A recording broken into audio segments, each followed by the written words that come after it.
Lord. You are our great, oh Lord Jesus. Thank you, Jesus. We praise you and we glorify you in Jesus' name. Amen and amen. Magandang gabi po sa ating lahat. Welcome sa ating Saturday prayer po. Once again, and hello po nanonood ngayon sa ating Facebook at sa ating YouTube. So hello po sa inyo, magandang gabi. At may mga kasama din po ako dito sa manalangin ngayon. Hello po Ate Joyce, Sister Alma at Sister Rona. Sila po yung mga kasama natin ngayon sa panalangin. So magandang gabi. So ngayon po ay tipong patuloy po tayong manalangin sa ating COVID concerns dahil po alam natin some countries po ay mataas pa rin na case, no? At ngayon po nakita ko sa balita na sa South Korea mataas po yung nila doon. So let's continue to pray po, at sa gabing ito samahan niyo po akong manalangin. At sabi nga dito sa Psalms 121 verse 1 to 2 na sabi dito na sa panahon ngayon is muhay tayo, no, sa mundo na walang kasiguraduhan dahil po sa krisis at sa COVID na hinaharap natin. So sabi dito, encourage po dito tayo sa salita ng Panginoon dito sa Psalms 121 verse 1 to 2. Sabi dito na, I lift my eyes to the hills, and where does my help comes from? And sa verse 2, my help comes from the Lord, the maker of heaven and earth. So ito po ang Haring David, no? So in-acknowledge niya na ang help comes from the Lord lamang. So sa gabing ito, let us acknowledge na tutulungan tayo ng Panginoon sa crisis na hinaharap natin at itong COVID na hinaharap natin sa ating mundo ngayon. So let us pray po at manalangin po tayo ng sabay-sabay. Oh yes, hallelujah, Jesus. We glorify your name, O God. We exalt your name, O Lord. Your name above all names, O Lord God. Lord, sa gabing ito, Lord God, dinadakila ka namin, Lord. Pinapasalamatan ka namin, Lord God, sa mga oras na ito, Lord.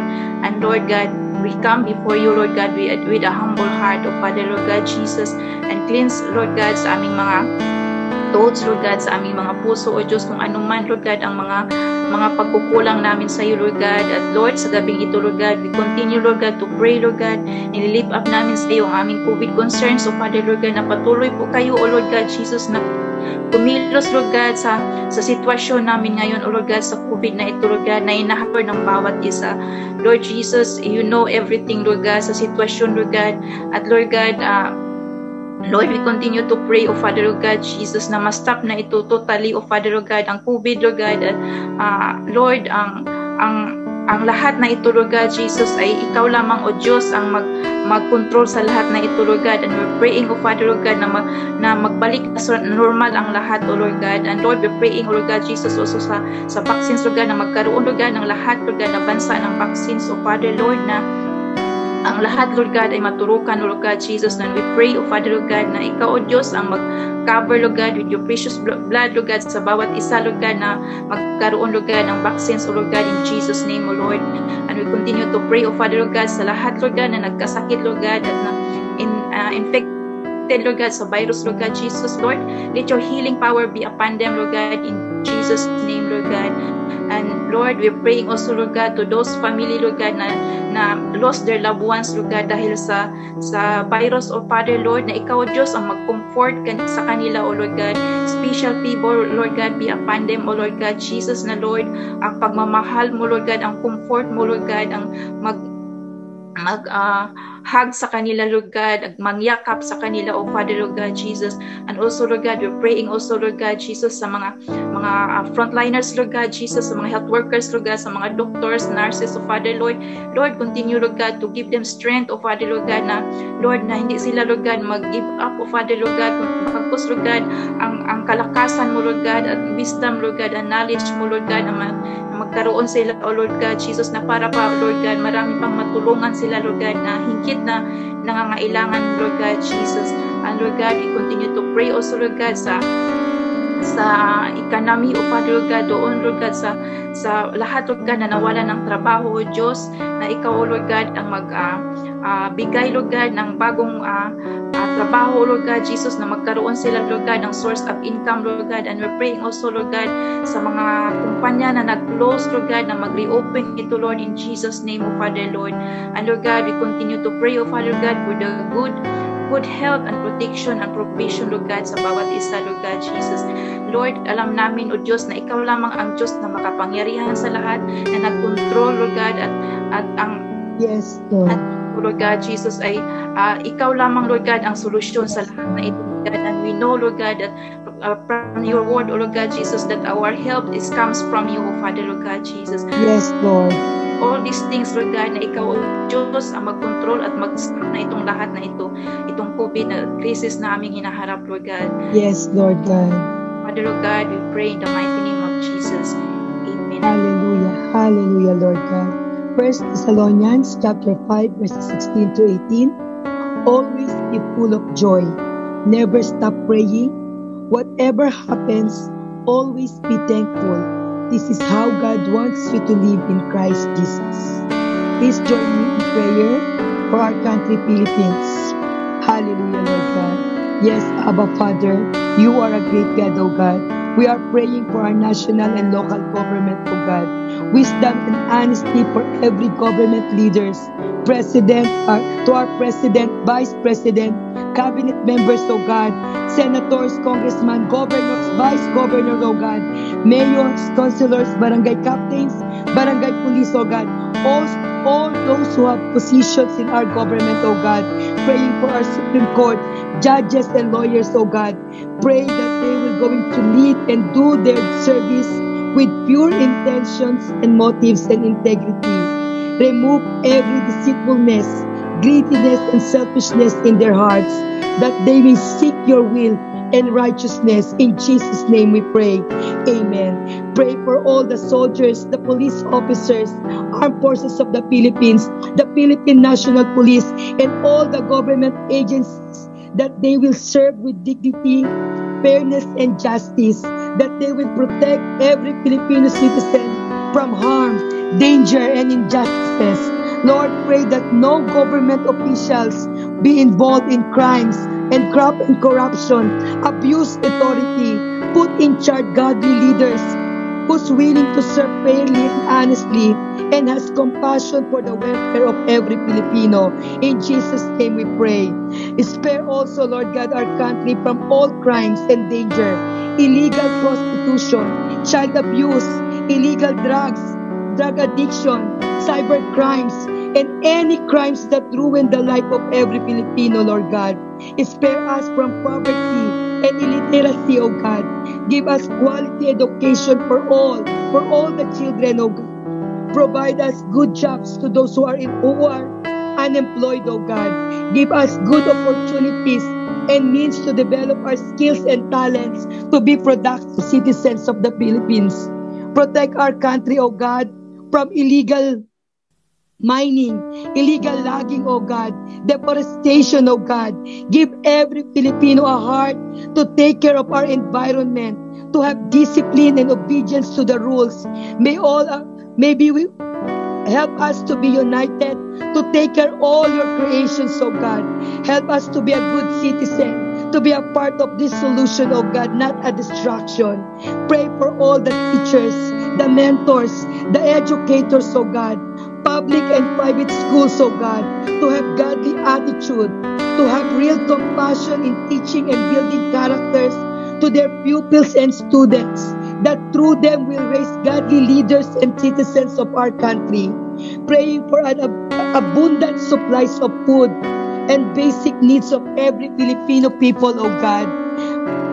Prices of basic commodities will go down, that every home has food to eat and be able to have a productive life in Jesus' name.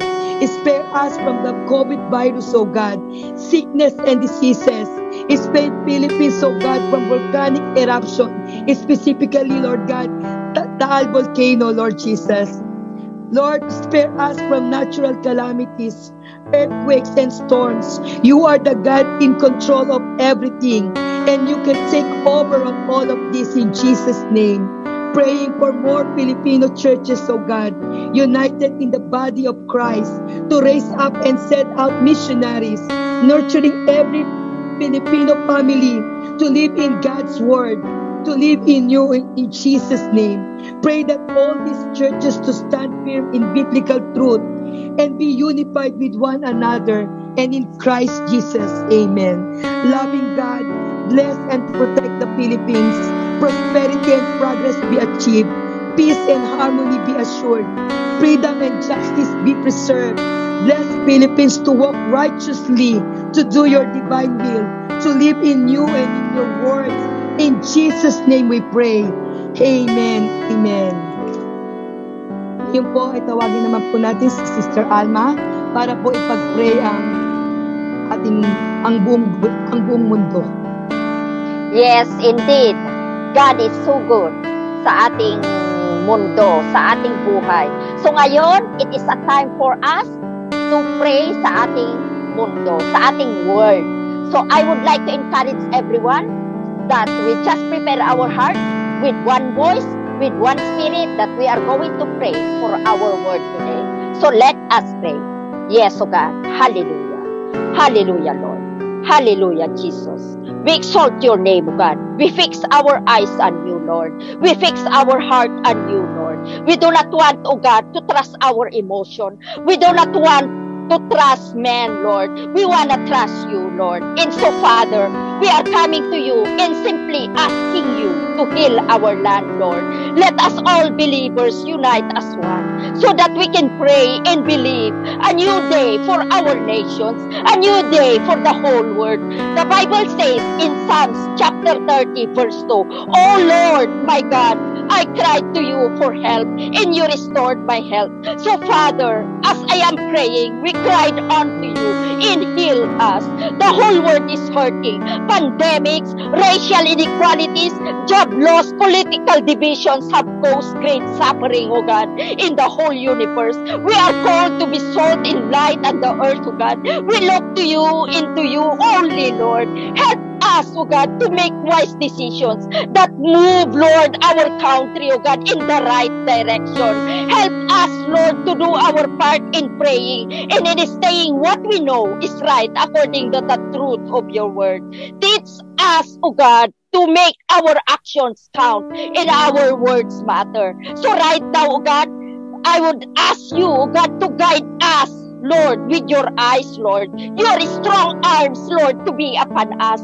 So we need you, God, to make our lives and our nations, oh God, count on you. So right now, oh God, I would like to ask you, God, to strengthen us, Lord, to remain calm while vigilant, responsible citizens seeking the welfare of others above ourselves, Lord. So right now, I pray right now, oh God, for all the countries, Lord, na merong sunstorm, the dust storms that is happening, oh God, in the Middle East, oh God, in some of the nations, oh God, that are affected, Lord. I pray, oh God, that your hand, Lord, be upon all these countries that are affected for the dust storms, Lord. And I pray right now that you will protect the people, oh God. It is very dangerous, Lord, but I know, oh God, that your hand be upon the people, oh God. So right now, oh God, we lift up our prayers to you for all who are being impacted, oh God, by the economic crisis, Lord, caused by the pandemic. For those whose incomes have been reduced, for those whose jobs have been suspended, and all who are facing unemployment, oh God, across all industries, companies, oh God, in positions. So Holy One, sustain all who fall and raise up all who bow down. So right now, provide, oh God, for the families, individuals who are enduring economic hardships, Lord. So Father, our nations, the world is going to be emotional, political, logical, and sickness right now, and we need healing. The book of James says the prayer of faith saves the sick, and I am confessing that our nations is experiencing sickness right now, and we need a healing, Lord. Father God, heal the world, Lord Jesus. There will be a mass repentance. Every man, every woman, oh God, be Heal our land, Lord. The Bible says in Jeremiah chapter 17:14, heal me, Lord, and I shall be healed. Save me, and I shall be saved. And so we pray that for our nations, for the word of God. I pray right now, O God, that you let, O God, our hearts be inclined to you, to your voice, for your move, Lord, to start remove, Lord, the hurts, remove the pain. God, we need you. Father, we need wisdom. Show us, Father. We need love, O Lord. Jesus, we need restoration. We need, oh God, so much has been stolen, oh God, in our nations, in the whole world, oh God. I spirit has swept through, Lord Jesus. And so, Father, I am on our knees crying out to you, Father. I know, oh God, that you are restoring it, Lord. I pray, oh God, for economic healing. I pray, oh God, for racial healing. I pray, oh God, for psychological healing. I pray, oh God, for historical healing. And it can happen. Your spirit is powerful, Lord. The same spirit, oh God, that raised Christ from the dead within us. Father, help us, help others, help us love the unlovable, oh God, and help us stand firm, oh God, on our needs, on our word. Teach us, oh God, the right way to go to you, so that we will turn our back, Lord, from rendering that device. And let us turn our back from demonic and satanic forces, oh God, that come to kill and destroy the whole world, oh God. So God, we need you. We need your power. We need your mighty move, Lord, upon the nation and the whole world. So Heavenly Father, we are praying right now, oh Lord, for the virtue of patience, oh God, in our health, home, in our lives, oh God, for all the whole world, oh God. So we want to wait patiently for your will, oh God, to unfold in our lives. So we believe, Panginoon, oh God, that when we wait patiently unto you, oh God, you will bring answers, oh God, to our prayers. And we want to cooperate, oh God, and walk on your plans, Lord. So right now, oh God, I commit into your hands, Lord, the word, and even in America, what is happening, Lord, that I pray, oh God, that may, oh God, let, oh God, unite the people, oh God. There will be a unity, oh God, a peace, oh God, that passes all understanding, oh God, for all the nations. So right now, oh God, I commit into your hands every individual, every nation, and all the whole world. So we thank you, Father God, and be with us in this difficult situation, because we believe, oh God, we will overcome all these things, because you are our God, our fortress, our refuge, oh God. So we thank you, oh God, and you will move. Miracle healing power will be upon our nations, Lord. Thank you, oh God, and we praise you. In Jesus' name I pray. Amen and amen. So ngayon naman po, tatawagin ko si Sister Rona na mag-pray sa ating mga prayer request sa ating prayer box. Magandang gabi po sa ating lahat. Tayo po ay dadako sa ating mga prayer request. Samahan niyo po ako na ipanalangin ang ating mga kapatiran na nangangailangan ng panalangin sa mga panahong ito. Bago ako mag-pray sa ating mga kapatid, meron lang po akong ibabahagi sa inyo ng isang verse na galing sa Mark chapter 11 verse 24. Sabi niya dito, "Therefore, I tell you, whatever you ask for in prayer, believe that you have received it and it will be yours." So, samahan niyo po ako sa ating pananalangin sa gabing ito. Tayo na po ay manalangin. Oh yes, hallelujah, hallelujah, hallelujah. Father God, we praise your name and we lift your name on high, Father God. Father God, maraming salamat, Father God, sa iyong grace, sa iyong mercy, Father God, at sa iyong forgiveness, Father God. Father God, forgive us, Father God, forgive us. Father God, dinadalangin ko sa iyo, Father God, sina Mayat Baldos, Imelda Panis, Jolie Dison, Jennifer Tagbaco, William Bass, and Edith Trapal San Juan, Father God, a miraculous healing upon to them, Father God. Father God, Kung anumang sakit ang mayroon sila, Father God, ikaw, Father God, ang magpagaling sa kanila, Father God. Father God, you are our great healer, you are our great physician, Father God. Alam namin, Father God, na lahat ng may sakit ay kaya mong paggalingin, Father God. Father God, ikaw ang magtat sa kanila mula ulo hanggang talampakan, Father God. At Father God, ibalik mo sa kanila ang dati nilang pangangatawan o ang dati nilang kalusugan, Father God.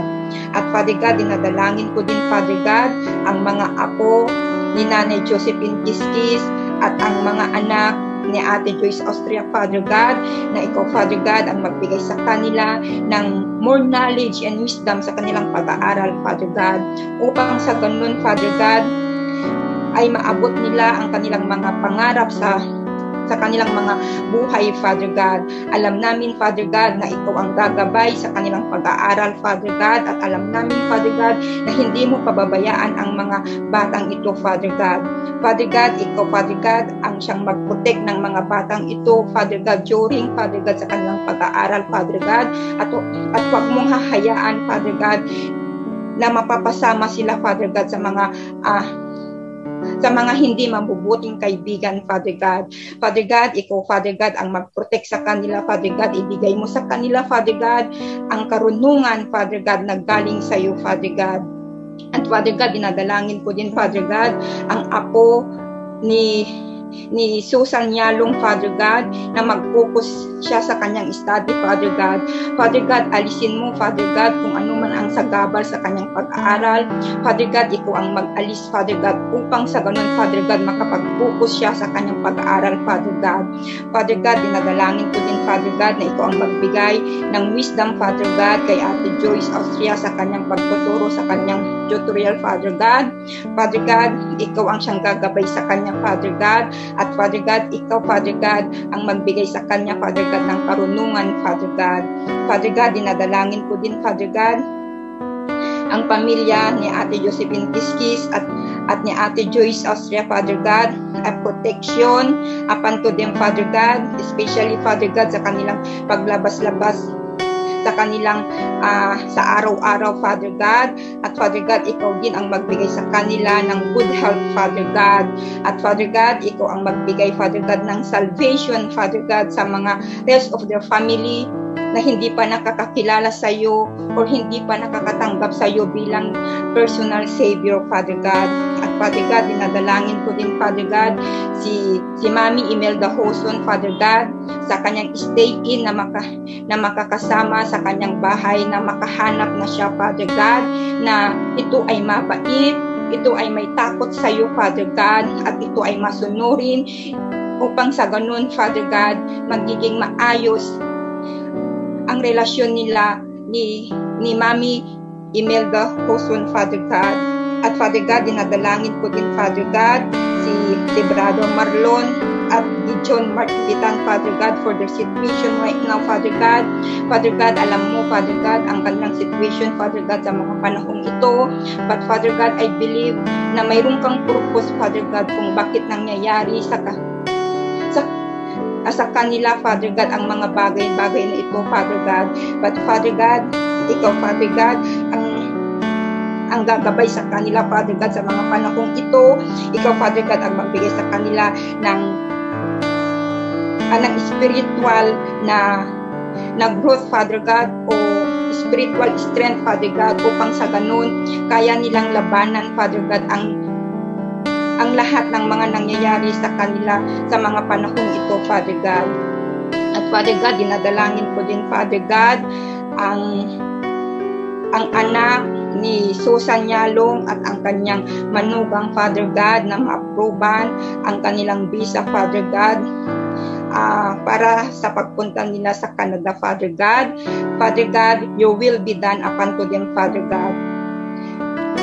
Kung anuman, Father God, ang purpose mo para sa kanila, Father God, your will be done, Father God. At Father God, dinadalangin ko din, Father God, si Rosario Viloria, Father God, na ang kanyang anak ay magkaroon na siya ng work, Father God. Father God, ikaw ang mag-open, Father God, ng companies, Father God, para sa anak ni Nanay Rosario Viloria, Gloria, Father God. Ikaw, Father God, ang siyang gagabay. At Father God, ikaw ang siyang ahawak sa buhay ng anak ni Ate Rosario Gloria, Father God. At Father God, dinadalangin ko din, Father God, si Elijah Emmanuel Adame, Father God, na mag-granted ang kanyang visa papuntang Japan, Father God. Father God, nothing is impossible to you, Father God. Father God, ikaw ang hahawak. Kung sino man, Father God, ang siyang hawak ng kanyang papers, Father God, ikaw ang mag-touch ng kanilang mga kamay, Father God, upang sa ganun mag-grant ang kanyang visa, Father God, papunta sa Japan, Father God. Father God, alam namin, Father God, ng aming mga panalangin, iyong didinggin, Father God, especially, Father God, sa mga panahong ito, Father God. Father God, you know our heart and mind, Father God. Father God, alam namin ang aming mga panalangin ay isang mabango sa inyong harapan, Father God. Father God, ito po, Father God, ang aking dinadalangin. Binabalik ko sa iyo sa matamis na pangalan ni Jesus. Amen, amen, and amen.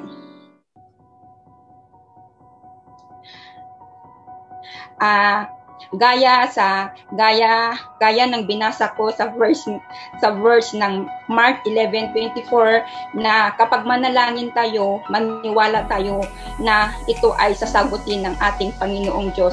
Maghintay lang tayo sa sagot ng ating Panginoong Diyos. At ngayon po, dadako na po tayo sa ating mga announcement.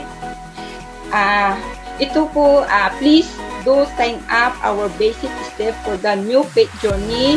Ito po ay free. Ito po ay may 5 lesson. Kung gusto nyo pang lumalim o kung gusto nyo pang makilala ang ating Panginoong Jesus, mag-registered lang po kayo.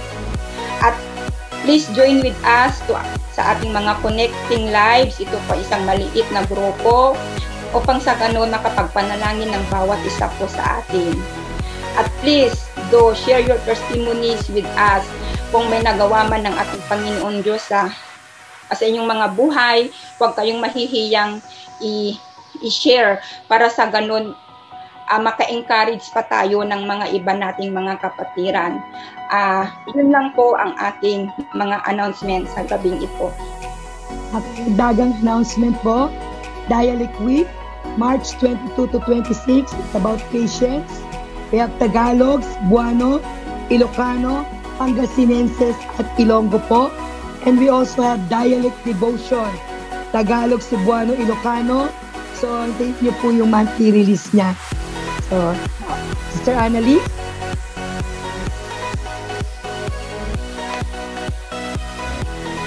Amen. So, we also encourage you to join us sa ating Isya Dasal. Ito po ay every Monday to Saturday at mag-start po ito ng 5 a.m. And of course, sa ating Middle East and Europe Dasal, mag-start din po ito ng 9 p.m. Middle East time. So sa ating mga intercessory prayers, I will also encourage you to join us. Sa ating Isya Intercessory Prayer ay mag-start po ito ng 9 p.m.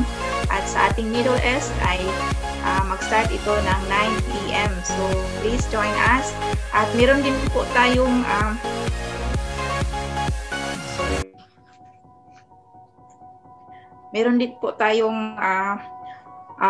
Dialect Audio Bible. So ito po ay in 5 dialects. So Tagalog, Ilocano, Bisaya, Ilonggo, Panggalatok at Kapampangan. So abangan nyo na lang po. So Sister Alma for karagdagang announcements. Meron din po tayong karagdagang announcement po. So just like, share, subscribe to our social media accounts from FB, YouTube, and Instagram. And I would like to invite you sa ating Sunday online worship. Bukas na po yan. So sama-sama po tayo para tayo ay magpuri sa ating Panginoon. So sama-sama tayo bukas at lahat po tayo ay magpupuri at manalangin sa ating Panginoon. So just keep believing and just keep praying. So ito lamang po at dito na nagtatapos ang ating Saturday prayer. So God bless everyone. Bye. God bless.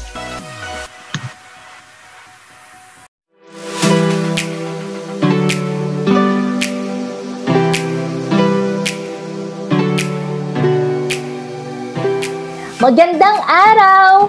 Nasaan ka mang parte ng mundo? Giauhag ko kamo nga sa umaabot na Marso 22 to 26, alas 9 sa gabi, aduna kitay dialect week. Kasama po sa Fruit of the Spirit, ang ating topic ay patience. Pagsaseritaan tayo, itinaduma-duma nga dialekto. Tagalog, Pangasinense, Ilocano, Bisaya, ken Ilonggo. Iso nga kakabsat, markaan nyo ti kalendaryo yo ta agkikita tayo. Ano pa ginahulat nyo? Butangan nyo na sang marka ang inyo mga kalendaryo. Magkilita ay kita alas 9 ang takna sa gabi. Diri sa aton nga LBJ FB page kag LBJ YouTube channel. Katon mananang tayo agagik, tapian sabay-sabay da tayon bindisyonan.